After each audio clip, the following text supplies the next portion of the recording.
Karauli news. आज 2 अप्रैल शनिवार के हिंदी समाचारों के साथ मैं सुप्रिया। आज की खास खबरें। उत्तर प्रदेश फिरोजाबाद के मंदिरों में उमड़ी श्रद्धालुओं की भीड़। चैत्र नवरात्र के पहले दिन शहर के देवी मंदिर जय माता दी के जयकारों से गूंजते रहे।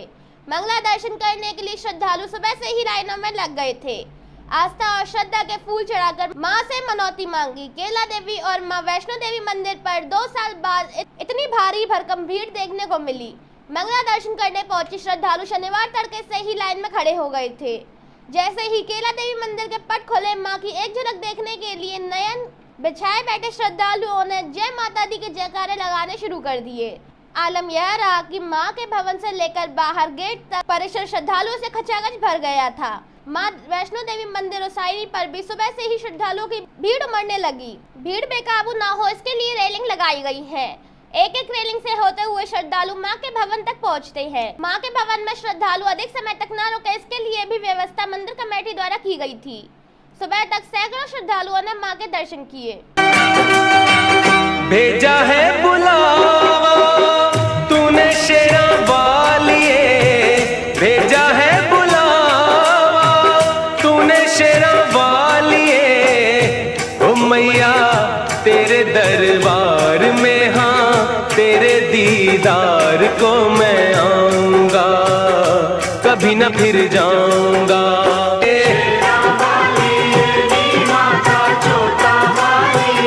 निसुचिए जोता वालिए, लाटा वालिए।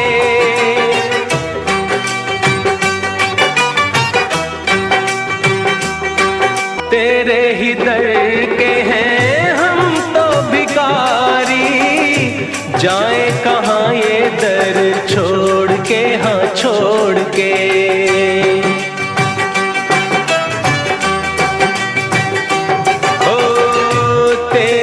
संग बांधी भक्तों ने डोरी, सारे जहां से न। फिरोजाबाद डीएम से मिले विधायक, क्षेत्र की समस्याओं को दूर कराने की मांग। जसराना विधायक ने जिलाधिकारी सूर्यपाल गंगावर को दिए पत्र में कहा है कि कस्बा पाड़म में काफी समय पानी की टंकी बंद है। पानी की टंकी के बंद होने से लोगों को पेयजल के लिए भटकना पड़ रहा है। गर्मी के मौसम में जानवरों को भी इससे परेशानी होती है। कहा कि गेहूं की फसल तैयार हो रही है। कहा कि क्षेत्र में गेहूं क्रय केंद्र काफी दूर पर बनाए गए हैं। पत्र सौंपकर उन्होंने जसराना ब्लॉक में 5, एका ब्लॉक में 9 और हाथवंत ब्लॉक में 8 क्रय केंद्र और खोलने की मांग की। कहा इससे किसानों को आर्थिक लाभ होने के साथ उनका समय भी बचेगा। वहीं विधायक ने जल निगम के अधिशासी अभियंता को भी पत्र सौंपकर पाड़म की पेयजल टंकी को शुरू करने को कहा। फिरोजाबाद पहुंचे ब्रजेश पाठक। डिप्टी सीएम बनने के बाद यह उनका जिले में पहला दौरा। डिप्टी सीएम बनने के बाद ब्रजेश पाठक आज अपने पहले दौरे पर फिरोजाबाद पहुंचे। जिला मुख्यालय स्थित पुलिस लाइन में उनका हेलीकॉप्टर लैंड किया। पुलिस लाइन से वह सीधे जिला अस्पताल गए, जहां उन्होंने संचारी रोग नियंत्रण अभियान शुभारंभ किया। इस दौरान डीएम, एसपी और सीएमओ सहित संबंधित अधिकारी मौजूद रहे। Deputy CM Brajesh Pathak collectorate में लगी प्रदर्शनी का अवलोकन भी करेंगे। इसके बाद भाजपा कार्यालय पहुंचकर भाजपा नेता और सांसद चंद्रसेन जादौन, मेयर नूतन राठौर, सदर विधायक मनीष असीजा, महानगर अध्यक्ष राकेश शंखवार आदि नेता और कार्यकर्ताओं से बातचीत कर उनकी समस्याएं सुनी। डिप्टी सीएम ब्रजेश पाठक का फूल मालाओं व शॉल से सम्मान करने के लिए कार्यकर्ताओं में आपातापी मची रही। करीब 1.5 घंटे रुकने के बाद वह लखनऊ चले गए।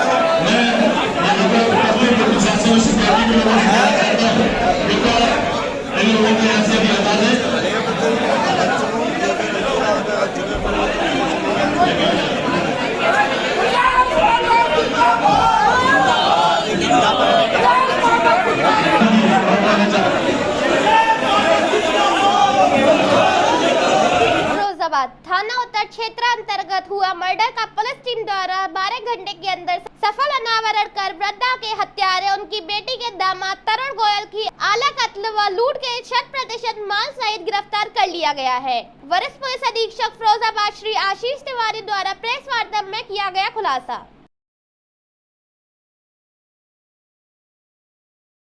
देखिए, थाना उत्तर में जो आर गली है उसमें कल एक वृद्ध जो महिला थी 70 साल की, जो उसका मर्डर हुआ था, कमला देवी उनका नाम था, और उनके घर से कुछ लूटपाट भी हुई थी। तो उसमें पुलिस ने 12 घंटे के अंदर में जो अभियुक्त है उसको गिरफ्तार किया, अनावरण किया है मामले का।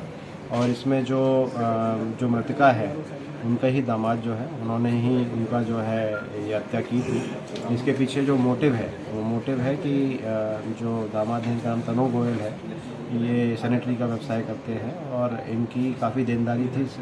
मेरठ वगैरह में कुछ सट्टे वगैरह में भी पैसा लगाए हुए थे, तो देनदारी काफ़ी हो गई थी और पैसा उनको और जो है वो देनदारी नहीं दे पाए थे। इस वजह से फिर उन्होंने इसकी सुनियोजित एक षड्यंत्र किया। उसमें वहाँ पर इनको पता था कि लोग मूवी देखने घर के लोग जाएंगे, और उसमें ये घर में गए और वहाँ पर जाकर जो पेचकस था उससे उनकी हत्या की। इसके अलावा जो नौकरानी थी उसको भी मारपीट की, जो चश्मी जौहर थी उसके हाथ में मारपीट की, उसको कांच से उसके सिर पे भी प्रहार किया।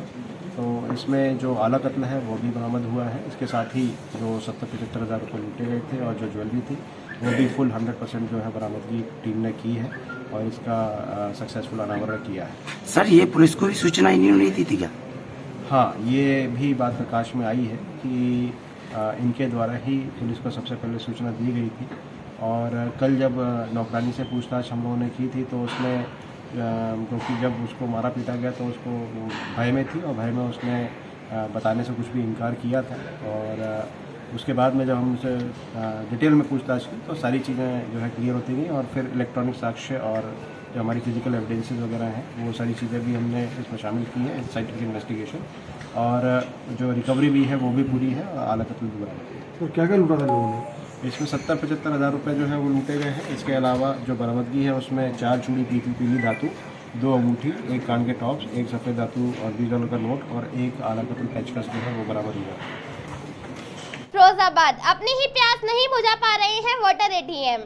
दूसरों की प्यास बुझाने वाले वाटर एटीएम इन दिनों अपनी ही प्यास नहीं बुझा पा रहे हैं। शहर में 3 स्थानों पर लगे वाटर एटीएम धूल फाक रहे हैं। आलम यह है कि पूरे शहर में प्यास बुझाने के लिए नगर निगम का कोई इंतजाम नहीं है। तपती दोपहर में लोगों के कंठ सूख रहे हैं तो वहीं अधिकारी एसी में बैठकर कागजी घोड़े दौड़ा रहे हैं। फिरोजाबाद शहर में 3 स्थानों पर वाटर एटीएम लगे हैं। इसमें बस स्टैंड, चंद्रशेखर मार्केट और कंपनी बाग मैदान पर लोगों की प्यास बुझाने के लिए वाटर एटीएम लगाए गए थे। लोग बताते हैं कि कुछ समय तक इन एटीएम से लोगों ने अपनी प्यास बुझाई। यहाँ 1 रुपए में 1 लीटर ठंडा पानी मिलता था। लाखों रुपए कीमत के यह वाटर एटीएम 100 पीस बन गए हैं। इन पर धूल जमा हो गई है। नगर निगम भी इस ओर ध्यान नहीं देता। इस मामले में जलकल के महाप्रबंधक आरबी राजपूत का कहना है कि वाटर एटीएम किसी संस्था द्वारा लगवाए गए थे जो खराब पड़े हैं। हम अपनी प्याऊ लगवा रहे हैं। जल्द ही जगह जगह जल निगम की प्याऊ से लोगों की प्यास बुझाई जाएगी। आगरा, जय श्री राम बोलकर आगरा में बंद कराई गई मीट की दुकान। हिंदुवादी नेता बोले 9 दिन तक मीट और अंडों के ठेले नहीं लगने चाहिए। आगरा में हिंदुवादी ने सड़क पर उतरकर सभी मीट की दुकानों को बंद करवाया। इस दौरान लोगों ने जय श्री राम के तेजी से नारे लगाए। दुकानदारों से कहा कि जल्दी से शटर नीचे गिरा दे। कहा कि किसी भी हालत में 9 दिनों तक कोई भी दुकान नहीं खुलनी चाहिए। बता दें कि आज से नवरात्र की शुरुआत हुई है। यूपी के कई जगह मीट और अंडों की दुकानें और ठेलों को बंद कराया जा रहा है। इस बात पर हिंदुवादी नेता दुकानों को बंद करा रहे हैं। इस पर शनिवार को थाना न्यू आगरा क्षेत्र के कौशलपुर इलाके में हिंदुवादी नेता सड़कों पर उतर आए। नारेबाजी करते हुए मीट की दुकानें बंद करा दी। कुछ दुकानदारों ने विरोध किया तो उन्हें धमकाते हुए उनकी दुकानों के शटर बंद कर दिए। हिंदुवादी नेता थाने भी पहुंचे और मांग की कि 9 दिन तक पूजा स्थलों के आसपास मीट की दुकानें न खोलने दी जाए। कुछ दुकानदारों ने विरोध किया। इस पर हिंदुवादी भड़क गए। पुलिसिया अंदाज में एक के बाद एक कई दुकानों को बंद करा दिया। साथ ही चेतावनी दी कि जब तक नवरात्रि का पर्व चल रहा है तब तक एक भी दुकान खुली नहीं दिखाई देनी चाहिए। हिंदुवादी नेताओं ने इस मामले में 3 दिन पहले डीएम के नाम ज्ञापन दिया था। मांग की गई थी कि नवरात्रि पर्व पर शहर में हिंदू मंदिरों के आसपास मीट की दुकानों के बंद कराने के निर्देश दिए जाएं। आज सुबह जब दुकानें खुली दिखी तो हिंदुवादी नेता खुद ही दुकान बंद कराने के लिए सड़कों पर उतर आए। आज के समाचार यहीं तक, फिर मिलेंगे अपडेट समाचारों के साथ। तब तक के लिए जय हिंद, जय भारत। देखते रहिए जय करौली न्यूज।